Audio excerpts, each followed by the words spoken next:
నమోऽस्तु వ్యాసవిశాలబుద్ధే పుల్లారవిందాయతపత్రనేత్ర येन त्वया भारततैलपूर्णः प्रज्वालितो ज्ञानमयप्रदीप वसुदेवसुतं देवं कंसचाणूरमर्दनं देवकी परमानन्दं कृष्णं वन्दे जगद्गुरुं मूकं करोति वाचालं पंगुं लंघयते गिरिं यत्कृपातमहं वन्दे परमानन्दमाधवं यत्र योगेश्वर कृष्णो यत्र पार्थो धनुर्धरः तत्र श्रीर्विजयो भूति ధ్రువానీతిర్మతిర్మమ.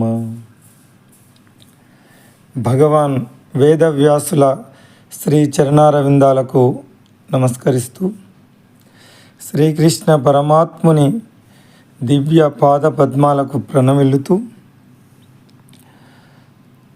మహాభారతంలోని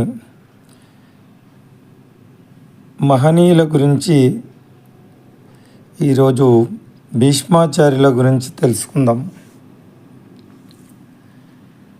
భీష్ముడు, దేవవ్రతుడు, గాంగేయుడు, మందాకిని నందనుడు, గంగానందనుడు ఇలా పిలువబడే వ్యక్తి భీష్ముడు. లోకంలో తల్లిదండ్రులు పిల్లలకు వివాహం చేస్తారు, కానీ తండ్రికి వివాహం చేసిన తనయుడు ప్రపంచంలో మనకు ఎక్కడ కనిపించాడు, కేవలం భీష్ముడు తప్ప. ఇచ్ఛామృత్యువు వరం కలిగినవాడు, అంపశయ్యపై ఉండి విష్ణు సహస్రనామాలను బోధించినవాడు, భగవద్గీత తర్వాత అంతటి ప్రాధాన్యత సంతరించుకున్నది విష్ణు సహస్రనామాలు. అందుకే విష్ణు సహస్రనామాలకు భాష్యం రాశారు ఆదిశంకరాచార్యులు. భీష్మాచార్యులు లోకమంతటికి పితామహుడు. అందుకే ఆయనకు సంతానం లేకపోయినా అందరూ భీష్మాచార్యులకు పితృతర్పణాలు సమర్పిస్తారు. భీష్ముడు క్షత్రియ రాజైన ఆయనను ఆచార్యుడు అంటాం. అంటే ధర్మాన్ని ఆచరించిన వ్యక్తి కేవలం భీష్మునికి మాత్రమే భీష్మాచార్యులు అని పిలుస్తాం. మహాభారతం మొదటి నుంచి చివరి వరకు ఉన్నటువంటి మహానుభావుడు భీష్ముడు. భీష్ముడు లేని భారతం మనం ఊహించలేం. భగవంతుడు అన్ని యుగాలలో అవతరించినప్పటికీ కొంతమంది మాత్రమే భగవంతుణ్ణి తెలుసుకోగలిగారు. ద్వాపర యుగంలో శ్రీకృష్ణ పరమాత్ముడు ఆకాశవాణి ద్వారా పలికించి అవతరించి మహాద్భుతాలను చేసుకుంటూ దుష్ట శిక్షణ, శిష్ట రక్షణ, ధర్మ సంరక్షణం చేస్తూ ఉన్నప్పటికీ భీష్మాచార్యులు, కుంతిమాత, అక్రూరుడు, విదురుడు ఇలాంటి మహానుభావులు మాత్రమే శ్రీకృష్ణుడు పరమాత్ముడు అని తెలుసుకోగలిగారు. దుర్యోధనుని లాంటి మూర్ఖులు సాక్షాత్తు పరమాత్మ తమ ఎదురుగా ఉన్నా గుర్తించలేకపోయారు. అసమాన ధైర్య సాహసాలకు, అనుపమ విక్రమ పరాక్రమానికి భక్తి, జ్ఞాన, వైరాగ్య త్రిమూర్తి స్వరూపం భీష్మాచార్యులు. ఇక భీష్ముని జన్మ వృత్తాంతాన్ని గమనిస్తే అష్టావసువులు అంటే బ్రహ్మ మానసపుత్రులు ఒకరోజు వీరంతా తమ భార్యలతో కలిసి ఆకాశ గమనంలో విహరిస్తూ ఉండగా వశిష్ఠ మహర్షి ఆశ్రమాన్ని చూస్తారు. అందులో దివ్యమైన నందిని గోవును చూసి ఒక వసువు భార్య ఆ గోవును తీసుకొని రమ్మని తన భర్తను అడుగుతుంది. భార్య కోరిక మేరకు వసువులు అందరూ కలిసి వశిష్ఠ ఆశ్రమంలో ఉన్న గోవును అపహరించి తీసుకువెళ్తారు. అది దివ్య దృష్టితో తెలుసుకున్నటువంటి వశిష్ఠ మహర్షి ఆ పని చేసినటువంటి వారు ఎవరైనా భూలోకంలో మానవులుగా జన్మిస్తారని శపిస్తాడు. అది తెలుసుకున్నటువంటి అష్టావసువులు వశిష్ఠ మహర్షి దగ్గరికి వచ్చి ప్రాధేయపడతారు. మహర్షి దయామయుడైన మహర్షి కరుణించి శాప విమోచనం, ఎవరైతే ప్రధానంగా గోవును అపహరించారో వారు మాత్రం శాపాన్ని పూర్తిగా అనుభవించాలి, మిగతా వారు పుట్టగానే మరణించి తిరిగి వారి పూర్వస్థితికి చేరుకుంటారు అని వారికి అనుగ్రహిస్తారు.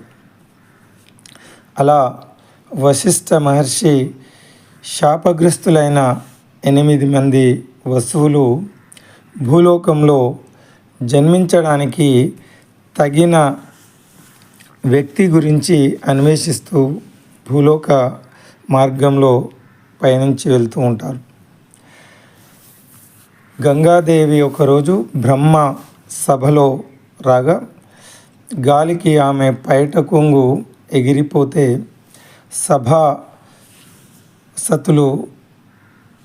కొంత భంగం వాటిల్లిన సందర్భంగా బ్రహ్మ పశ్చాత్తాపంగా గంగాదేవిని భూలోకంలో కొంతకాలం మానవ కన్యగా ఉండమని చెప్పి ఆదేశిస్తాడు.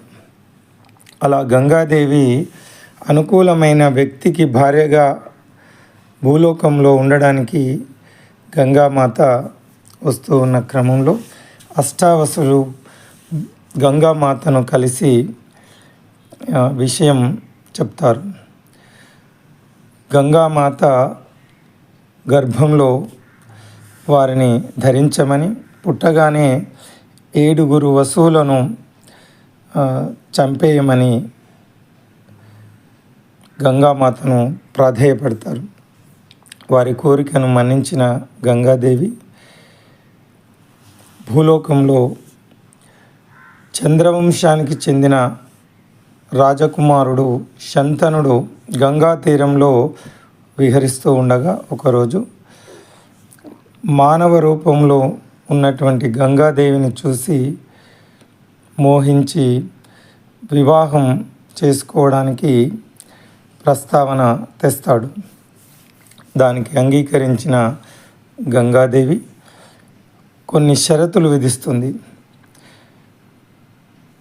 ఏంటంటే, ఏనాడు తాను ఏ పని చేసినా దాన్ని కాదనకూడదు, అలా వ్యతిరేకించిన రోజు తాను వెళ్ళిపోతానని చెప్పి ఒక నియమాన్ని విధిస్తుంది, షరతు. దానికి అంగీకరించి శంతనుడు గంగాదేవిని వివాహం చేసుకుంటాడు.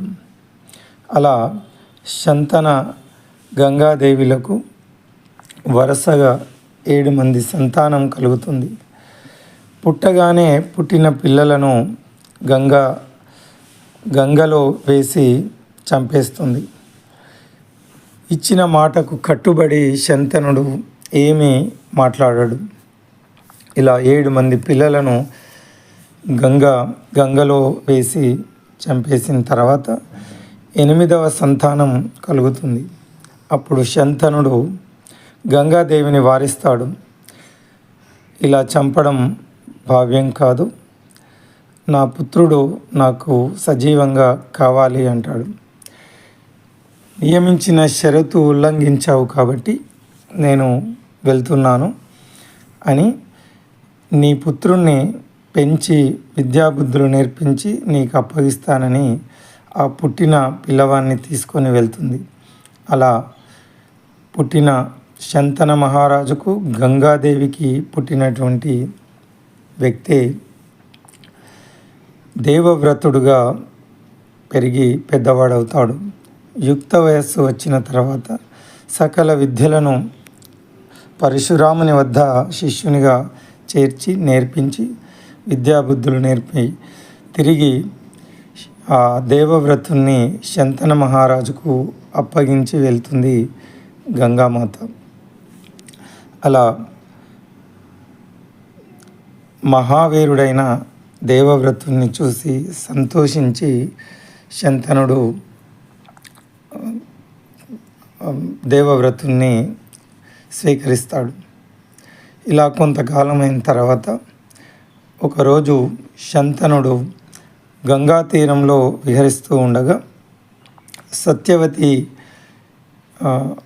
చూసి వ్యామోహంలో పడతాడు. సత్యవతి శంతనులు ప్రేమించుకుంటారు. సత్యవతి ఒక బెస్తరాజు కూతురు. గంగా నదిలో పడవ నడుపుతూ నది దాటే వ్యక్తులను అటువైపు నుంచి ఇటువైపు దాటిస్తూ ఉంటుంది. ఒకరోజు పరాశర ముని గంగా నది దాటడానికి సత్యవతి పరాశర మునిని గంగా నదిని దాటిస్తుంది. ఆ ముని అనుగ్రహం వల్ల భగవాన్ వేదవ్యాసులు సత్యవతికి జన్మిస్తాడు. మహాజ్ఞాని అయిన లోకానికి మహాజ్ఞానాన్ని అందించే అవతారంగా వేదవ్యాసులు పరాశరును సత్యవతికి జన్మిస్తాడు. ఆ తర్వాత సత్యవతి గంగా నదిలో పడవ నడుపుతూ ఉండగా శంతనుడు సత్యవతిని చూసి పెళ్ళి ప్రస్తావన తీసుకొస్తాడు. అయితే సత్యవతి తండ్రి అయిన ఆ రాజు తనకు దేవవ్రతుడు కుమారుడు ఉన్నాడు కాబట్టి తన కూతుర్ని శంతన మహారాజుకు ఇవ్వడానికి నిరాకరిస్తాడు. ఎందుకంటే తన కూతురుకు జన్మించే పిల్లలు రాజు అయ్యే అవకాశం లేదు కాబట్టి కూతుర్ని ఇవ్వడానికి నిరాకరిస్తాడు. దానికి విచారించి శంతన మహారాజు దిగులుగా బాధగా ఉంటాడు. అది గమనించిన పుత్రుడు దేవవ్రతుడు ఎందుకో తండ్రి ఈ మధ్య సంతోషంగా ఉండడం లేదు, ఏదో బాధలో విచారంగా ఉంటున్నాడు, దానికి కారణం ఏమిటని మంత్రుల ద్వారా తెలుసుకున్న దేవవ్రతుడు సత్యవతి తండ్రి అయిన ఆ బెస్తరాజు వద్దకు వెళ్ళి తన తండ్రి గారికి ఇష్టమైనటువంటి వారి కూతురును ఇచ్చి వివాహం చేయమని అడుగుతాడు. అయితే వారు మా కూతురుకు పుట్టే సంతానం రాజు కాలేరు కాబట్టి అభ్యంతరం తెలియజేస్తారు. ఇదే గనక మీ అభ్యంతరం అయితే నేను మీకు మాటిస్తున్నాను, రాజ్యాధికారాన్ని సింహాసనాన్ని నేను స్వీకరించను, మీ కూతురుకు సత్యవతికి జన్మించిన పిల్లల్ని రాజును చేస్తాను అని మాటిస్తాడు. అయితే అది బాగానే ఉంది, కానీ భవిష్యత్తులో నీకు జన్మించే పిల్లలు సింహాసనం పైన అధికారం కోసం అడగవచ్చు కదా అని అనుమానం వ్యక్తం చేస్తే, ఓహో అలాగైతే నేను పెళ్ళి చేసుకోకుండా ఆ జన్మ బ్రహ్మచారిగా ఉంటాను అని పంచభూతాల సాక్షిగా ప్రపంచంలో ఎవరూ చేయలేనటువంటి ప్రతిజ్ఞ చేస్తాడు దేవవ్రతుడు. అందుకే భీష్మ అంటే ఎవ్వరూ చేయలేనటువంటి ఉత్కృష్టమైన ప్రతిజ్ఞ చేశాడు కాబట్టి ఆనాటి నుంచి భీష్ముడుగా పిలువబడుతున్నాడు దేవవ్రతుడు. లోకంలో ఎవరు చేయలేని తండ్రి కోసం సామ్రాజ్యాన్ని, సింహాసనాన్ని తృణప్రాయంగా త్యాగం చేయడమే కాదు, ఆ జన్మ బ్రహ్మచారిగా ఉంటానని చెప్పి ప్రతిజ్ఞ చేసిన వ్యక్తి మరొకరు కనిపించరు. అంతటి త్యాగమూర్తి, తండ్రి కోసం సర్వస్వం త్యాగం చేసిన తనయుడు భీష్ముడు మాత్రమే.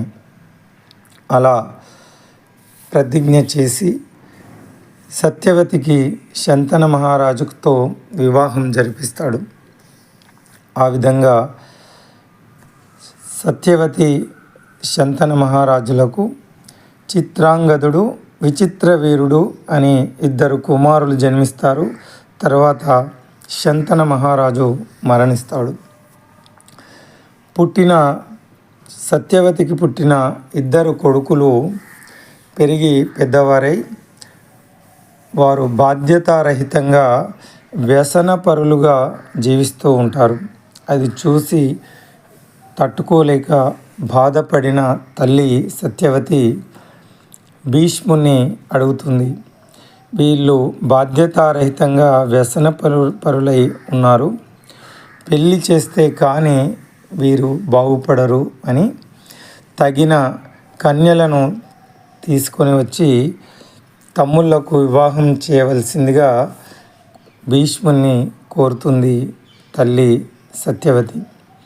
తల్లి కోరిక మేరకు కాశీరాజు పుత్రికలు అంబ, అంబిక, అంబాలిక వారికి కాశీరాజు స్వయంవరం ప్రకటిస్తాడు. వారు చక్కటి సంస్కారవంతులు అని తెలుసుకున్న భీష్ముడు తన సోదరులు చిత్రాంగదుడు, విచిత్రవీరునికి భార్యలుగా తీసుకురావడానికి ఆ కాశీ నగరానికి వెళ్తాడు. అక్కడ స్వయంవరంలో పాల్గొని మిగతా రాజులను ఓడించి ఆ అంబ, అంబిక, అంబాలికలను హస్తినాపురానికి చిత్రాంగదుడు, విచిత్రవీరునికి వివాహం చేయడానికి తీసుకొని వస్తూ ఉండగా పెద్ద కూతురు, కాశీరాజు పెద్ద కూతురు అయిన అంబ తాను అంతకు పూర్వమే ఒక వ్యక్తిని మానసికంగా తన భర్తగా అంగీకరించానని, మేమిద్దరం ప్రేమించుకున్నాం, మా అభీష్టం తెలుసుకోకుండా నువ్వు బలవంతంగా ఇలా తీసుకురావడం భావ్యం కాదు అంటుంది. అది విన్న భీష్ముడు, క్షమించు తల్లి, మరి మీ తండ్రి గారికి ఆ విషయం చెప్పాల్సింది స్వయంవరం ఎందుకు ప్రకటించారు అని చెప్పి, అయినా పర్వాలేదు, నీవు ప్రేమించిన వ్యక్తితో నువ్వు వివాహం చేసుకోవచ్చు అని అంబను వెళ్ళాల్సిందిగా వదిలివేస్తాడు. అంబ తాను ప్రేమించిన రాజకుమారుని వద్దకు వెళ్ళగా నిండు సభలో భీష్ముడు నన్ను ఓడించి నిన్ను గైకొన్నాడు కాబట్టి ఆ అవమాన భారంతో నేను కృంగిపోయాను, నిన్ను ఇప్పుడు నేను భార్యగా స్వీకరించలేను అని తిరస్కరిస్తాడు. అలా ప్రియునితో తిరస్కరించబడ్డ అంబ తిరిగి భీష్ముని వద్దకు వచ్చి తన జీవితం, నీ వల్లే నా జీవితం ఇలా అయిపోయింది, నన్ను నీవే వివాహం చేసుకోవాల్సింది అని అడుగుతుంది. దానికి భీష్ముడు, నేను ఆ జన్మ బ్రహ్మచారిగా ఉంటానని ప్రతిజ్ఞ చేశాను కాబట్టి నిన్ను వివాహం చేసుకోలేను, ఒకవేళ నీకు అంగీకారం అయితే మా తమ్ముళ్లకు ఈ కురువంశంలో కోడలుగా నిన్ను స్వీకరిస్తాము అని సత్యవతి చెప్తుంది. కానీ అంబ దానికి ఒప్పుకోకుండా, భీష్ముడే నా జీవితాన్ని ఇలా చేశాడు కాబట్టి భీష్ముడే నన్ను వివాహం చేసుకోవాలని పట్టుబడుతుంది.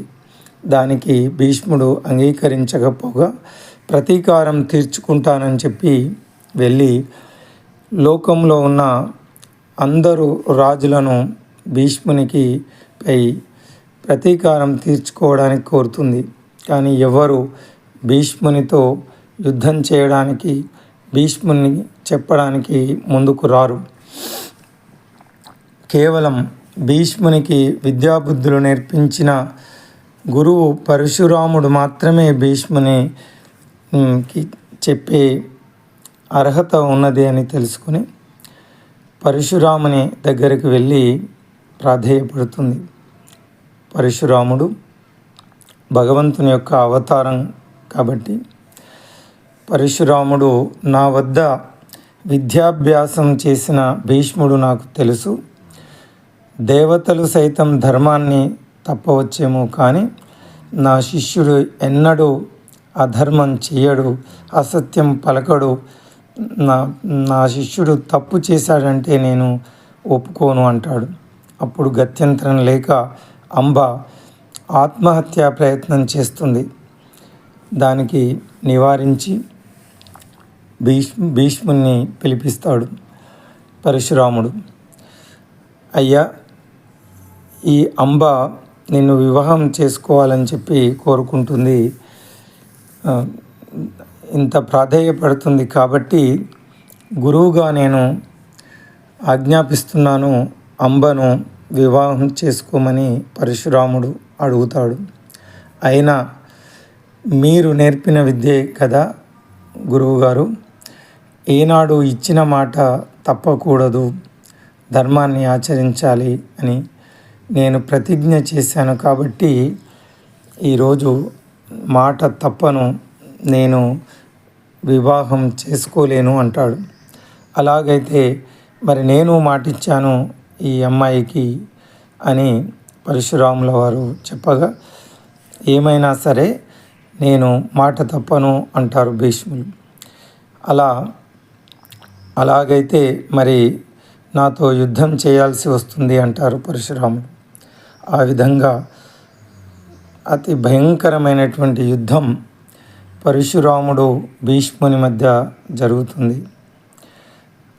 లోకాలు కంపించిపోతాయి.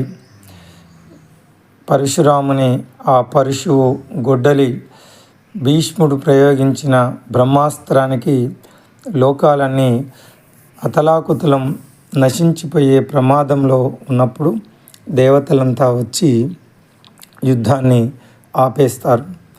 ఆ విధంగా ఆ అంబ ప్రతీకారం తీరదు. తిరిగి పరమశివుని గురించి ఘోరమైన తపస్సు చేస్తుంది అంబ. పరమశివుడు ఆమె తపస్సుకు మెచ్చి ప్రత్యక్షమయ్యి ఏం కావాలని అడుగుతాడు. తన మోక్షం కోరుకోకుండా, తన జీవితం చరితార్థం కావడానికి కోరుకోకుండా అంబ ప్రతీకారాన్ని కోరుతుంది. భీష్ముణ్ణి చంపే శక్తి తనకు ఇవ్వమని అడుగుతుంది.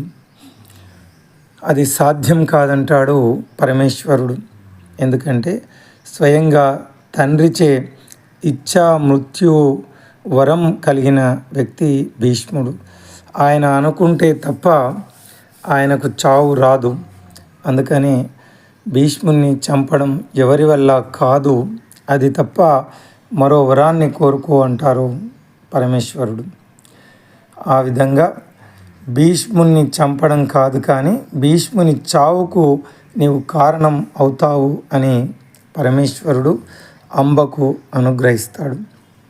ఆ విధంగా అంబ భీష్మునిపై ప్రతీకారం తీర్చుకోవడానికి ద్రుపదిని ఈ శిఖండిగా జన్మిస్తుంది. అలా భీష్ముడు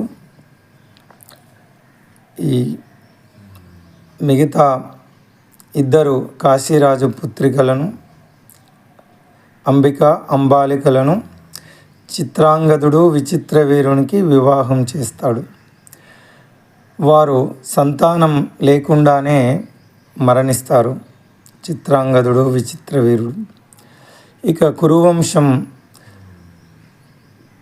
వారసులు లేకుండా అయిపోతుంది. అప్పుడు సత్యవతి వంశం నిర్వీర్యం అయిపోయింది. నాయన, నీ ప్రతిజ్ఞను పక్కన పెట్టి నీవు వివాహం చేసుకుంటే కురువంశం నిలబడుతుంది అని తల్లి సత్యవతి అడిగిన ప్రతిజ్ఞాబద్ధుడైన భీష్ముడు మాత్రం దానికి అంగీకరించడు. ఇక గత్యంతరం లేక ఎలా కురువంశాన్ని నిలబెట్టాలని చెప్పి ఆలోచించి తన పుత్రుడైనటువంటి వేదవ్యాసుల వారిని స్మరిస్తుంది సత్యవతి. తల్లి కోరిక మేరకు వేదవ్యాసుల వారు హస్తినాపురానికి ఇచ్చేస్తారు. ఇక కోడళ్లకు సంతాన ప్రాప్తి కలిగించడానికి వేదవ్యాసులు ముందుగా అంబిక వేదవ్యాసుల వద్దకు వెళ్తుంది. వేదవ్యాసుల ఆకారాన్ని చూసి భయపడి కళ్ళు మూసుకుంటుంది. దాని ఫలితంగా గుడ్డివాడైన ధృతరాష్ట్రుడు జన్మిస్తాడు. తర్వాత అంబాలిక వేదవ్యాసుల వద్దకు వెళితే ఆమె వేదవ్యాసుల స్వరూపాన్ని చూసి భయపడుతుంది. ఫలితంగా పాండు మహారాజు జన్మిస్తారు. ఆ తర్వాత దాసిని వేదవ్యాసుల వద్దకు పంపిస్తారు.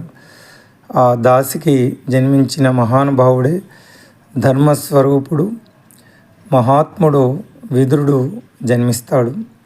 అలా అంబిక అంబాలిక దాసీలకు జన్మించిన వారే ధృతరాష్ట్రుడు, పాండు మహారాజు, విదురుడు, ధర్మనిరతుడైన విదురుడు. ఇక అంధుడైనటువంటి ధృతరాష్ట్రునికి రాజయ్యే అవకాశం లేదు అంటాడు మహామంత్రిగా నియమించబడ్డ విదురుడు. గత్యంతరం లేని పరిస్థితిలో పాండుకుమారుణ్ణి రాజుగా నియమిస్తారు. తన అంధత్వం వల్ల తనకు రాజ్యాధికారం దక్కలేదని ధృతరాష్ట్రుడు బాధపడుతూ ఉంటాడు, అసంతృప్తిగా ఉంటాడు. ఆ విధంగా బ్రహ్మాండంగా రాజ్యం పాండురాజు పరిపాలిస్తూ ఉండగా మరి ఒకానొక ముని శాపం వల్ల పాండురాజుకు ధృతరాష్ట్రునికి గాంధార దేశం రాజకుమారి అయినటువంటి గాంధారిని భీష్ముడు తీసుకొని వచ్చి ధృతరాష్ట్రునికి వివాహం చేస్తాడు. మరి గుడ్డివాడైన తన భర్తతో పాటు తాను కూడా ఆ జన్మాంతరం కళ్ళకు గంతలు కట్టుకునే తన భర్త అనుభవించని ఏది తనకు అవసరం లేదని చెప్పి గాంధారి కళ్ళకు గంతలు కట్టుకుంటుంది. తన సోదరితో పాటే హస్తినాపురానికి తన సోదరికితో పాటు వచ్చిన వ్యక్తి శకుని. పాండురాజుకు కుంతి తర్వాత మాద్రీలతో వివాహం జరుగుతుంది. కొంతకాలం తర్వాత పాండురాజు ముని శాపం వల్ల మరణిస్తాడు. ఆ తర్వాత మరి ముని శాపం భార్యలతో కలిస్తే పాండురాజు మరణిస్తాడనే శాపం ఉండడం వల్ల కుంతీదేవికి ముని ఇచ్చినటువంటి వరప్రసాదంగా ధర్మరాజు యమధర్మరాజు యొక్క వరప్రసాదంగా ధర్మరాజు, వాయుదేవుని వరప్రసాదంగా భీముడు, ఇంద్రుని వరప్రసాదంగా అర్జునుడు జన్మిస్తారు. అదే మంత్రాన్ని తన సవతి అయిన మాద్రికి కూడా సంతానం కలగాలని కుంతి మాద్రికి ఆ వరాన్ని ఆ మంత్రాన్ని ఉపదేశిస్తుంది. మాద్రికి అశ్విని దేవతల వరప్రసాదంగా నకుల సహదేవులు జన్మిస్తారు. ఇలా పాండురాజుకు 5 పుత్రులు పాండవులుగా పిలువబడతారు. ఇక గాంధారికి 100 మంది పుత్రులు. అంటే కుంతీదేవికి ముందుగానే సంతానం కలిగింది అని తెలుసుకున్న ధృతరాష్ట్రుడు గాంధారిని నిందిస్తాడు. నీ వల్ల నేను అంధుడను అయినందువల్ల రాజును కాలేకపోయాను. కనీసం నీకు 100 పుత్రుల వరం ఉన్నది అని తెలిసి నా సంతానమైన రాజు అవుతాడని సంతోషించాను. ఇప్పుడు ఆ అవకాశం కూడా వెళ్ళిపోయింది, నా దురదృష్టం అని చెప్పి భార్యను నిందిస్తాడు ధృతరాష్ట్రుడు. అది భరించలేని గాంధారి గర్భస్రావం చేసుకుంటుంది, కడుపును పగలగొట్టుకుంటుంది. ఆ 100 ముక్కలైనటువంటి పిండాన్ని కుండలలో పెట్టి బ్రతికిస్తాడు వేదవ్యాసులు. అలా ధృతరాష్ట్ర గాంధారులకు 9 పుత్రులు, కుంతి మాద్రీలకు 5, ఇలా 5 పాండవులు, 9 కౌరవులు పిల్లలు జన్మించి పెద్ద అవుతూ ఉంటారు. వారికి విద్యాబుద్ధులు నేర్పించడానికి ద్రోణాచార్యులను నియమిస్తాడు భీష్ముడు. ఇక తమ కళ్ళ ముందే పెరిగి పెద్దవారు అవుతున్న పిల్లలు, దుర్యోధనుడు పాండవుల పైన ద్వేషాన్ని పెంచుకొని చిన్నప్పటి నుండే విషప్రయోగం చేసి భీముని చంపాలనుకుంటాడు.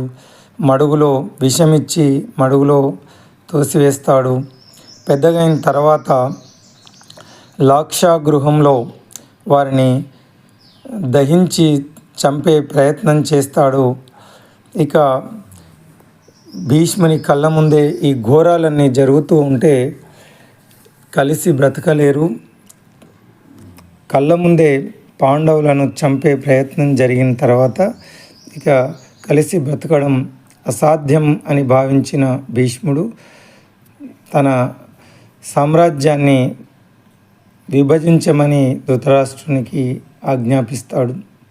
ఆ విధంగా భయంకరమైన కాండవ వనాన్ని ధృతరాష్ట్రుడు ధర్మరాజుకు భాగంగా పంచిస్తే అక్కడ కాండవ వనాన్ని దహించి అందమైనటువంటి ఇంద్రప్రస్థ నగరాన్ని నిర్మిస్తారు. రాజసూయ యాగం చేసి ధర్మరాజు మరి మహాకీర్తిని పొందుతాడు. రాజసూయ యాగానికి సకల రాజులను, సమస్త రాజులనంతా ఆహ్వానించి బ్రహ్మాండంగా రాజసూయ యాగం చేస్తాడు ధర్మరాజు. రాజసూయ యాగంలో అగ్రతాంబూలం తాత భీష్ముల వారికి ఇవ్వాలనుకొని భీష్ముని అడిగినప్పుడు నిజమైన అగ్రతాంబూలం పొందే అర్హత శ్రీకృష్ణ పరమాత్మునికే ఉంది అని అంటే భీష్ముడు ఆ కృష్ణుణ్ణి ఎంత ఆరాధించాడో మనకు దీనివల్ల తెలుస్తుంది. ఆ విధంగా మరి యోగేశ్వరుడైన శ్రీకృష్ణ పరమాత్ముని మించిన వ్యక్తి ఎవరు లేరు అని చెప్పి ధర్మరాజుకు శ్రీకృష్ణునికే అగ్రతాంబూలం ఇప్పిస్తాడు. అది నచ్చని శిశుపాలుడు కృష్ణుణ్ణి నిందించి తిరిగి కృష్ణుని చేత వధించబడతాడు ఆ సభలో. ఆ విధంగా తన కళ్ళ ముందు పెరిగి పెద్ద అయినటువంటి కురు పాండవులను చూస్తూ ఉండగా తట్టుకోలేనటువంటి దుర్యోధనుడు కుట్రలు పన్ని అనేక విధాలుగా వారిని బాధ పెడతాడు.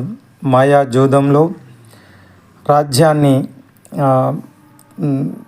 కోల్పోయి, తమ్ముళ్లను కోల్పోయి, ద్రౌపదికి నిండు సభలో ఘోరమైన అవమానం జరిగిన తర్వాత పాండవులను 12 సంవత్సరాలు అరణ్యవాసం, 1 సంవత్సరం అజ్ఞాతవాసానికి పంపించిన తర్వాత మరి శ్రీకృష్ణ పరమాత్ముడే రాయభారిగా వచ్చిన దుర్యోధనుడు సంధికి అంగీకరించకపోవడం వల్ల యుద్ధం అనివార్యమవుతుంది. ఇక తాను పెంచి పోషించినటువంటి కురు సామ్రాజ్యం తన మనుమలు తన కళ్ళ ముందే యుద్ధానికి కాలు దువ్వుతూ ఉంటే తట్టుకోలేక తల్లడిల్లిపోతాడు భీష్ముడు. ఇక ప్రతిజ్ఞాబద్ధుడు అయినందువల్ల సింహాసనాన్ని కాపాడుతానని ప్రతిజ్ఞ చేసి ఉండడం వల్ల కౌరవ పక్షంలో యుద్ధం చేయాల్సి వస్తుంది. పాండవులంటే తనకు అత్యంత ప్రేమ, ఆదరణ, అభిమానం ఉన్నప్పటికీ తప్పని పరిస్థితిలో భీష్ముడు కౌరవ పక్షంలో యుద్ధం చేయాల్సి వస్తుంది. 11 అక్షోణీల సైన్యానికి సైన్యాధిపతిగా భీష్మాచార్యులు 10 రోజుల యుద్ధం, 18 రోజులు మహాభారత యుద్ధం జరిగితే అందులో అగ్రభాగం 10 రోజులు భీష్మాచార్యుల నాయకత్వంలోనే యుద్ధం జరుగుతుంది. ఇక ప్రతిరోజు యుద్ధం చేస్తూ ఉంటే పగలంతా యుద్ధం చేసి అలసిపోతే తన కళ్ళ ముందు మనుమలు చనిపోతూ ఉంటే బాధపడుతున్న భీష్ముడు యుద్ధంలో గాయపడి సాయంత్రం ఇంటికి కుటీరంలోకి వచ్చిన కఠోరమైన మాటలతో బాధ పెట్టేవాడు దుర్యోధనుడు. తాత, నీవు ఇష్టంతో యుద్ధం చేయడం లేదు, పాండవులంటే పక్షపాతం చూపిస్తున్నావు అని ప్రతిరోజు నిందించి బాధ పెట్టేవాడు దుర్యోధనుడు. ఇలా 8 రోజులు ప్రతిరోజు నిష్ఠూరమైన మాటలతో భీష్ముడిని బాధ పెడుతూ ఉంటే ఇక తట్టుకోలేని భీష్ముడు, సరే నాయన, రేపు మీ తాతగారి యుద్ధం చూస్తావు అని 9వ రోజు అరివీర భయంకరంగా భీష్ముడు యుద్ధం చేస్తాడు.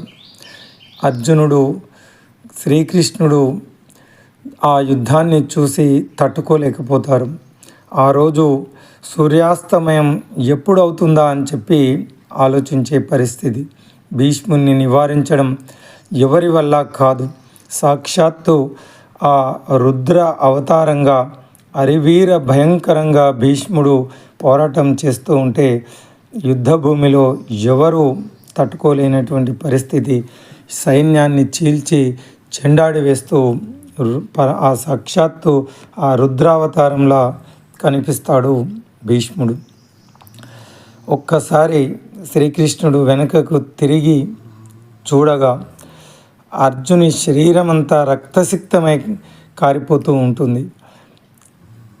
తనకు కూడా గాయాలైనా పర్వాలేదు, కానీ తన ప్రియ సఖుడు, తన భక్తుడు అయినటువంటి అర్జునుడికి బాధ కలిగితే తట్టుకోలేకపోతాడు శ్రీకృష్ణుడు. ఆ విధంగా యుద్ధం చేయనని ప్రతిజ్ఞ చేసిన శ్రీకృష్ణుడు తన ప్రియసకుడైన అర్జునుడు గాయపడడం చూసి తట్టుకోలేక తాను మాట తప్పడానికైనా సిద్ధపడి ఒక్కసారి రథం పైనుంచి కిందకు దూకి భీష్ముని చంపడానికి చక్రాన్ని ధరించి భీష్ముని పైకి వెళ్తాడు శ్రీకృష్ణుడు.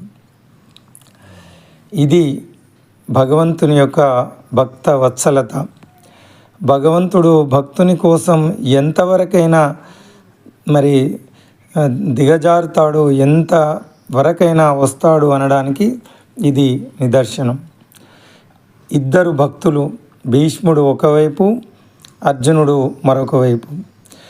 భగవంతుని ప్రతిజ్ఞను భంగం చేస్తానని భీష్ముడు, యుద్ధం చేయను, ఆయుధం పట్టను అని ప్రతిజ్ఞ చేసిన శ్రీకృష్ణుడిచే ఆయుధాన్ని పట్టించాడు భీష్ముడు.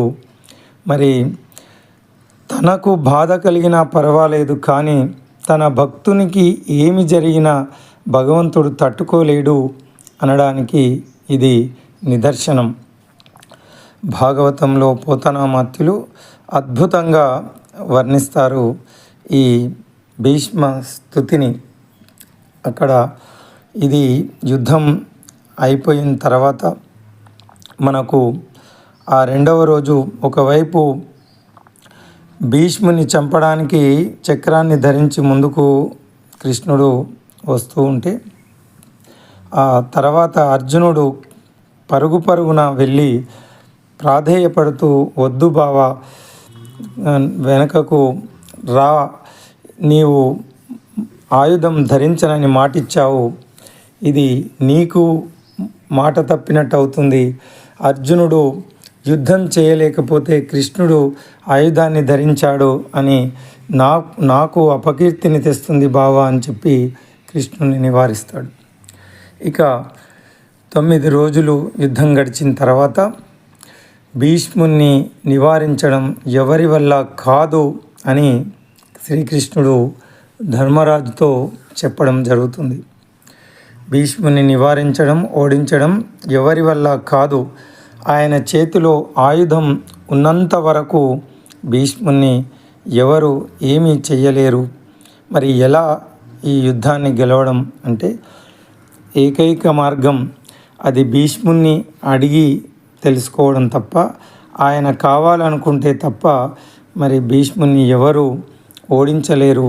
మీరు వెళ్ళి మీ తాతగారిని ప్రాధేయపడండి, ఇక వేరే గత్యంతరం లేదు అని కృష్ణుడు సలహా ఇవ్వగా, యుద్ధం ముగిసిన తర్వాత రాత్రి ధర్మరాజు పాండవులు భీష్ముని గుడారానికి చేరుకొని భీష్ముని ప్రాధేయపడతారు.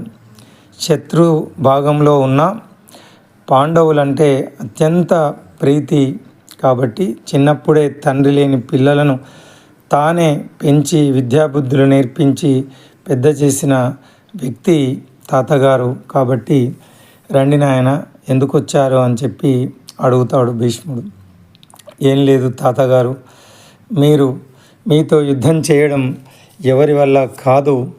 మరి మీరు ఎలా చనిపోతారో, ఎలా మీరు యుద్ధంలో ఓడిపోతారో మాకు సెలవియ్యండి అని మనుమలు తాతను, ఎలా చచ్చిపోతావు తాత అని అడిగితే, ఇక తన కళ్ళ ముందు మనుమలు కొట్టుకోవడం, యుద్ధం చేయడం తట్టుకోలేనటువంటి భీష్ముడు ఈ జీవితాన్ని వదిలివేయాలని చెప్పి శరీరాన్ని త్యాగం చేయడమే మంచిది, కళ్ళ ముందు మనుమలు చేస్తూ ఉండడం చూడలేక ధర్మరాజుకు పాండవులకు తన మరణ రహస్యాన్ని తెలియజేస్తాడు. నాయన, యుద్ధంలో నేను బాణాలను అస్త్రసన్యాసం చెయ్యాలంటే శిఖండి ఆడ మగ కాని వ్యక్తి నా ముందుంటే నేను ఆడవారితో యుద్ధం చెయ్యను.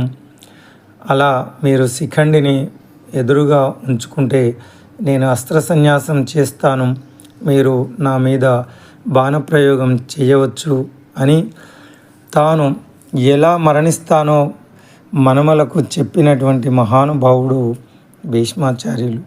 మరుసటి రోజు 10వ రోజు యుద్ధంలో అదేవిధంగా అంబ వరాన్ని పొంది శిఖండిగా జన్మించింది. భీష్ముని చంపడానికే అవతరించింది కాబట్టి ఆ రోజు అంబ ఆ కోరిక నెరవేరుతుంది. యుద్ధంలో ద్రుపదుని పుత్రిక అయినటువంటి శిఖండిని రథంలో ముందు నిలబెడతారు. శిఖండి ఎదురుగా ఉండడం వల్ల భీష్ముడు అస్త్రాలను వదిలిపెడతాడు, యుద్ధం చేయడు. అలా నిరాయుధునిగా ఉన్నటువంటి భీష్ముని పైన మరి ఇష్టం లేకపోయినా ఏడ్చుకుంటూ బాధపడుతూ ధర్మ సంస్థాపన కోసం తప్పని పరిస్థితిలో అర్జునుడు తాతగారి పైన బాణప్రయోగం చేయాల్సి వస్తుంది. అలా అర్జునుడు వేసిన బాణాలు శరీరమంతా గుచ్చుకొని ఆ నేలకు ఒరిగిపోతాడు భీష్మాచార్యులు. ఆ నేలపైన పడిపోకుండా భీష్మునికి బాణాలతో అంపశయ్యను, పడుకునే పరుపును తయారు చేస్తాడు అర్జునుడు. అలా బాణాలపైన కొన ప్రాణాలతో ఉత్తరాయణ పుణ్యకాలం వచ్చే వరకు భీష్ముడు ప్రాణాలతో సాక్షిభూతంగా ఉంటాడు. ఇక మహాభారత యుద్ధం ముగుస్తుంది. ధర్మరాజు రాజుగా కురు సామ్రాజ్యాన్ని ఏలుకోవడానికి అన్ని ఆటంకాలు తొలగిపోతాయి. శ్రీకృష్ణుడు ధర్మరాజుతో అంటారు, ఇక నీవు కురు సామ్రాజ్యాన్ని సామ్రాట్టుగా పరిపాలిస్తావు. ఈ లోకంలో అపార అనుభవశాలి మహాజ్ఞాని అయినటువంటి మీ తాతగారు భీష్మాచార్యులు ఉన్నారు. వారి అనుభవం నీకు మంచి రాజుగా పరిపాలించడానికి చాలా అవసరం. మీ తాతగారి వద్దకు వెళ్ళి మరి ధర్మశాస్త్రాలను అడిగి తెలుసుకోవడం నీకు చాలా అవసరం అంటే పాండవులు, కృష్ణుడు, ద్రౌపది కలిసి అంపశయ్యపై యుద్ధభూమిలో పడి ఉన్న కొన ఊపిరితో ఉన్న భీష్మాచార్యుల వద్దకు వెళ్తారు. భాగవతంలో అద్భుతమైనటువంటి వర్ణన. అలా నడుచుకుంటూ వస్తున్నటువంటి పాండవులను, ధర్మరాజును చూసి భీష్ముడు ఇలా అనుకున్నాడట. రాజట ధర్మజుండు సురరాజసుతుండట ధన్వి శాత్రవోద్వేజకంబైన గాంధీవము విల్లట సారథియట సర్వభద్ర సంయోజకుడైన చక్రియట ఉగ్రగధాధరుండైన భీముండు అయ్యాజికితోడు వచ్చునట ఆపదగల్గుటకేమి చోద్యము. ఎవరయ్యా రాజు అంటే రాజసూయ యాగం చేసి మొత్తం లోకంలోని రాజులనంతా సామంత రాజులుగా చేసుకున్న సామ్రాట్టు ధర్మరాజు. ఆయన సోదరుడు సాక్షాత్తు దేవతలను మెప్పించి గంధర్వులను ఓడించి కాలకేయులను తెగమార్చి మరి సాక్షాత్తు ఆ పరమశివుని మెప్పించి పాశుపదాస్త్రాన్ని పొందినటువంటి మహావీరుడు మరి ఇంద్రపుత్రుడు ఆ అర్జునుడు. ఆయన ధనుస్సు, దేవదత్తమైనటువంటి ఆయన ధనుస్సు, ఆ గాంధీవము ధనుస్సు టెంకారానికే శత్రువుల గుండెలు బద్దలైపోయే మహావీరుడు గాంధీవధారి అర్జునుడు ఆయన సోదరుడు. ఇక వారి పక్కనే ఉండే ఇష్ట సఖుడు ముల్లోకాలను తను కనుసైగలపై నడిపించే ఆ సాక్షాత్ పరమాత్ముడు శ్రీకృష్ణుడు వారికి సారథి, సఖుడు, ఇష్టుడు, బంధువు. 1000 ఏనుగుల బలమున్నటువంటి భీముడు ధర్మరాజుకు మరి రక్షక భటుడిగా వెంటే ఉండే వ్యక్తి. ఇలాంటి పాండవులకు, ఇంతటి మహావీరులైన పాండవులకు ఇన్ని కష్టాలు కలగడం ఇది ఏమి చోద్యమో అని అనుకుంటాడు. మరి నిజంగా పాండవులంత మహావీరులకు అన్ని అవమానాలు, అన్ని కష్టాలు కలిగినప్పుడు ఇక మనలాంటి వాళ్లకు సాక్షాత్తు ఆ పరమాత్ముడే వాళ్ళ వెంట ఉన్న అంతటి మహావీరులైన ఆపదలన్నవి వారికి వచ్చాయి కదా. అలాంటప్పుడు మామూలు వ్యక్తులమైన మనం ఆపదలు రాకూడదు అనుకోవడం ఇది మూర్ఖత్వం. గత జన్మ పాప ఫలితాల తప్పకుండా మనం అనుభవించాల్సిందే. మరి భగవంతుని ఎందుకు ప్రార్థించాలి అంటే ఆ కష్టాలను తట్టుకునే ఆత్మవిశ్వాసాన్ని, ధైర్యాన్ని, ఆ స్థితప్రజ్ఞతను మనకు అందించమని చెప్పి భగవంతుని కోరుకోవాలి. అలా ఆ భీష్మాచార్యుల వారు అంపశయ్యపై అలా అద్భుతంగా భగవంతుని ధ్యానంలో నిమగ్నమై ఉంటారు.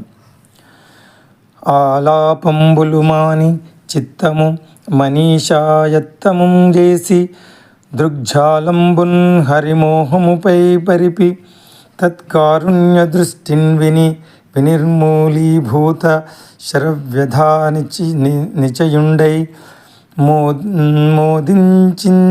మోదించి భీష్ముండు సంశీలంబొప్పనుతించే కల్మష గజ శ్రీహరిన్.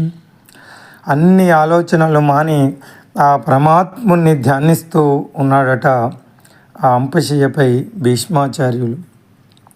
మందాకిని నందనుడైన భీష్ముడు సమస్త దోషాలను నిరస్తం చేసి నిష్కామ భావంతో, నిర్మల ధ్యానంతో పీతాంబరధరుడు, చతుర్భుజుడు, పురాణ పురుషుడు, పరమేశ్వరుడు అయిన గోవిందుని యందు ఏకాగ్ర బుద్ధిని సంధానించి పరమానందభరితుడై ప్రకృతి సిద్ధాలైన సంసార బంధాలను పరిహరించే ఉద్దేశ్యంతో ఈ విధంగా ప్రస్తుతించాడు ఆ భీష్మాచార్యులు.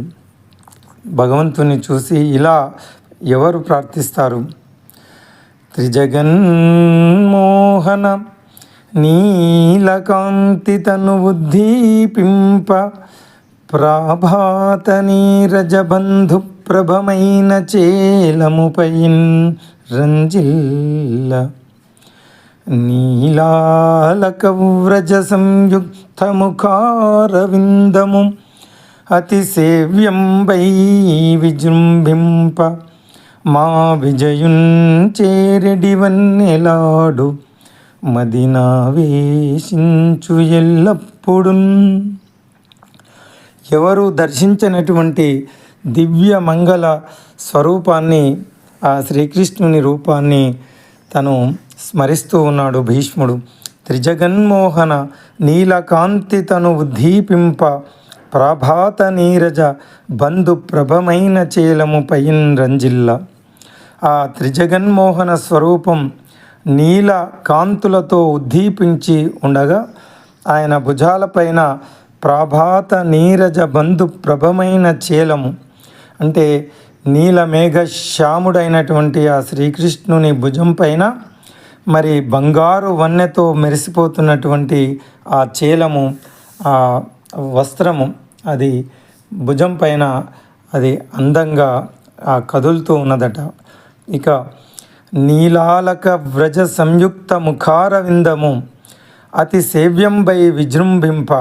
ఆ యుద్ధ భూమిలో రథ సారథ్యం చేస్తూ ఉంటే చెమటలు కమ్మి ఆ ముఖం పైన చెమట బిందువులు కమ్మి ఉండగా ఆ వెంట్రుకలు ముఖం పైన అలా కదులుతూ ఉన్నటువంటి శ్రీకృష్ణుని యొక్క ఆ అద్భుతమైన స్వరూపాన్ని భీష్ముడు తన హృదయంలో స్మరిస్తూ మనసులో ధ్యానిస్తూ, ఇలాంటి శ్రీకృష్ణుని ముఖాన్ని మరెవరు చూసి ఉండరు. అలా యుద్ధం చేస్తూ ఉన్న ఆయన భగవంతుని ఆ విధంగా ఆరాధించడం అన్నది మహాద్భుతమైనటువంటి విషయం. అలాంటి శ్రీకృష్ణుడు ఎలాగైనా సరే మా విజయునికి, మా మనుమడైన నా ప్రియ అర్జునునికి ఎలాగైనా విజయాన్ని చేకూర్చాలని అలాంటి ముఖం, చెమటలు కమ్మినటువంటి ముఖంతో మా విజయుని చేరడి వన్నెలాడు మదిని ఆవేశించు ఎల్లప్పుడూ మా అర్జునుని దగ్గరకు చేరి ఆయనకు విజయాన్ని చేకూర్చాలని తాపత్రయం పడుతున్నటువంటి ఆ పరమాత్ముడు నా మనసులో ఎప్పుడూ ఉంటాడు అని అనుకుంటూ ఉన్నాడు భీష్ముడు. హైరింకాముఖధూళి ధూసర పరిన్యస్తాలకోపేతమై రయజాత శ్రమతోయ బిందుయుతమై రాజిల్లుయమ్మోముతో జయమున్ పార్తునకిచ్చు వేడ్క అని నా శస్త్రాహతించాలనొచ్చియు భోరించు మహానుభావు మదిలో చింతింతు అశ్రాంతమున్. అద్భుతమైనటువంటి పద్యం. హైరింకాముఖ ధూళి దూసర పరిన్యస్తాలకోపేతమై రయజాత శ్రమతోయ బిందుయుతమై రాజిల్లు ఎమ్మోముతో. ఆ యుద్ధభూమిలో గుర్రపు డెక్కల చప్పుడుకు లేచినటువంటి దుమ్ము ధూళి ముఖాన్ని కమ్మివేస్తే ఆ యుద్ధ భూమిలో రథాన్ని నడుపుతున్నటువంటి ఆ ఆయాసానికి ముఖం మొత్తం చెమటలు కమ్మి ఉన్నటువంటి దుమ్ము ధూళి చెమటలు కమ్మి ఉన్నటువంటి శ్రీకృష్ణుని ముఖం ఒకవైపు, మరి యుద్ధభూమిలో భీష్ముడు వేసినటువంటి బాణాలు తన శరీరానికి సారథిపైనే ముందు బాణాలు వేస్తారు. అలా తాను వేసిన బాణాలు శరీరానికి గుచ్చుకున్న ఆ బాధను భరిస్తూ రయజాత శ్రమతోయ బిందుయుతమై రాజిల్లు ఎమ్మోముతో జయమున్ పార్థునకిచ్చు వేడుక. ఎలాగైనా విజయం పార్థునికి చేకూర్చాలనే ఉత్సాహంతో అని నా శస్త్రాహతిని చాలనొచ్చు. యుద్ధంలో నా శస్త్రాలకు నొచ్చి నా శస్త్ర బాణాల బాధను కూడా భరించుకుంటూ అలాంటి బాధను భరించే అర్జునునికి విజయాన్ని చేకూర్చాలనే తాపత్రయపడుతున్నటువంటి ఆ శ్రీకృష్ణ పరమాత్మని అలాంటి మహానుభావుని మదిలో చింతింతూ శ్రాంతము అంటారు. ఇక యుద్ధం మొదలయ్యేటప్పుడు అర్జునుడు, బావా, ఇరు సైన్యాల మధ్య రథాన్ని తీసుకువెళ్ళి నిలుపు, నాతో యుద్ధం చేయడానికి ఎవరెవరు నా శత్రుపక్షంలో వచ్చి ఉన్నారో ఎవరితో నేను యుద్ధం చెయ్యాలో ఒకసారి రథాన్ని అటువైపు తీసుకెళ్ళు అని చెప్పినప్పుడు, నరుమాటల్ విని నవ్వుతో ఉభయ సేనా మధ్యమక్షోనిలో పరులీక్షింపరతంబు నిల్పి పరభూపాలావలిన్ చూపుచున్ పరభూప ఆయువులెల్ల చూపులన శుంభకేలి వంచించు ఈ పరమేశుండు వెలుంగుచుండెడు పద్మాసనాసీనుడై. ఆ విధంగా నరుమాటలు విని నవ్వుతో, నరుడు అంటే అర్జునుడు, నారాయణుడు అంటే శ్రీకృష్ణుడు, అలా అర్జునుడు, బావా నా రథాన్ని ముందుకు తీసుకెళ్ళు అని చెప్పగా నవ్వుతూ ఉభయసేన మధ్య ఆ మధ్య అక్షోని సైన్యం మధ్యలో పరులీక్షింప రథంబు నిలిపి, అందరూ చూస్తుండగా రథాన్ని నిలిపి పరభూపాలావలిని చూపుచు, ఆ శత్రు సైన్యాన్ని ఇలా చూడు అర్జున అని పరభూప ఆయువులెల్ల చూపులని శుంభక్కేలి వంచించు. అలా అదిగో చూడు అర్జున, భీష్ముడు, అదిగో దుర్యోధనుడు, అదిగో ద్రోణుడు అని చెప్పి నీవు చూపిస్తూ ఉంటే ఎలాగుందో తెలుసా శ్రీకృష్ణ? నాకు ఆ రోజే తెలుసు శ్రీకృష్ణుడు అసలు తన బంధువులను అబంధువైన శ్రీకృష్ణుడు పరిచయం చేయాల్సిన అవసరం ఏమున్నది? భీష్ముడు, ద్రోణుడు, దుర్యోధనుడు, కర్ణుడు, దుశ్శాసనుడు అర్జునునికి తెలియని వారు కారు కదా. అయినా అదిగో చూడు దుర్యోధనుడు, దుశ్శాసనుడు, ద్రోణుడు, భీష్ముడు అని నువ్వు వేలెత్తి అందరి ముందు అందరూ చూస్తూ ఉండగా పరిచయం చేస్తూ ఉంటే ఎలాగుంది అంటే, అది ఆ పరమాత్ముడు చూడు అని వేలి చూపగానే ఆ చూపులన శుంభక్కేలి వంచించు ఆ పరమేశ్వరుడు, ఆ చూపులతోనే ఆయుష్యులను అపహరించినట్టు ఆ రోజే నువ్వు చూపులతో అందరి ఆయువు తీసేశావు. అది నాకు తెలుసు. యుద్ధం నిమిత్తమాత్రంగా జరిపించావు నీవు. ఆ రోజే అందరి ఆయుష్ను ఆహరించిన మరి ఆ చూపులు అలా ఉన్నాయి. భీష్ముడు అని నీ చూపులు ఎలా ఉన్నాయంటే ఆ ఆయుష్ను అపహరించే ఒక శుంభకేలి, ఒక కేలిలాగా, కేలి లీలలాగా నాకు అనిపించింది పరమాత్మ అని చెప్పి భీష్ముడు మరి నిరంతరం యుద్ధభూమిలో ఉన్నప్పటికీ శ్రీకృష్ణుని ఎంతగా ఆరాధించాడో ఆ రోజే యుద్ధం అయిపోయింది. కృష్ణుడు నిర్ణయించాడు, అందరి చావు ఆయన నిశ్చయించాడు అని తెలుసుకున్నటువంటి మహానుభావుడు భీష్ముడు. భాగవతంలో అద్భుతంగా భీష్మస్తుతి పోతనామాత్యులు వర్ణించారు. ఇక కళ్ళకు కట్టినట్టు 9వ రోజు యుద్ధంలో భీష్ముని పైకి చక్రాన్ని తీసి చంపుతానని చెప్పి పరిగెత్తి వెళ్ళిన ఆ శ్రీకృష్ణుడి ఆ రోజు ఆ ఘటన కళ్ళ ముందు మనకు కనిపించే విధంగా వర్ణిస్తారు పోతనామాత్యులు. కుప్పించి ఎగసిన కుండలంబుల కాంతి గగన భాగం బెల్ల కప్పుకొనగా ఉరికిన నోర్వక ఉదరంబులోనున్న జగముల వ్రేగున జగతి కదల చక్రంబు చేపట్టి చనుదెంచురయమున పైనున్న పచ్చని పటము జార నమ్మితి నాలావు నగుబాటు సేయక మన్నింపుమని క్రీడి మరల దిగువ కరికి లంఘించు సింహంబు కరని మెరసి నేడు భీష్ముని చంపుదు నిన్ను కాతు విడువు మర్జునయనుచు మద్విశిఖ వృష్టి తరలి తను దించు దేవుండు దిక్కు నాకు. కుప్పించి ఎగసిన కుండలంబుల కాంతి గగన భాగం బెల్ల కప్పుకొనగా. ఒక్కసారి కుప్పించి అంటే ఇలా ఒక్కసారి కిందికి ఇట్లా వంగి రథంపై నుంచి ముందుకు దూకి కిందికి దూకాడట. అలా దూకగా చెవులకు ఉన్నటువంటి కుండలాలు కదిలితే అది ఆకాశంలో మెరుపులా అనిపించిందట. కుప్పించి ఎగసిన కుండలంబుల కాంతి గగన భాగం బెల్ల కప్పుకొనగా ఆకాశంలో మెరుపు మెరిసినట్టు అయిపోయిందట. ఉరికిన నోర్వక ఉదరంబులోనున్న జగముల వ్రేగున జగతి కథల. అలా పరిగెత్తుకుంటూ భీష్ముని పైకి వెళ్తూ ఉంటే ఆ పరమాత్ముని ఉదరంలో ఉన్నటువంటి సమస్త లోకాలన్నీ కదిలిపోయాయట. మరి అలా చక్రంబు చేపట్టి చనుదెంచు రయమున పైనున్న పచ్చని పటముజార. అలా చక్రాన్ని చేతపట్టి పరిగెత్తుకుంటూ భీష్ముని పైకి వెళ్తూ ఉంటే ఆయన భుజం మీద ఉన్నటువంటి పచ్చని ఆ చేలము అది జారి కింద పడిపోయిందట. నమ్మితి నాలావు నగుబాటు చేయక మన్నింపు మని క్రీడి మరల దిగువ. బావా నిన్నే నమ్ముకున్నాను, ఇలా చెయ్యకు బావా, వద్దు బావా, నీకు తగదు.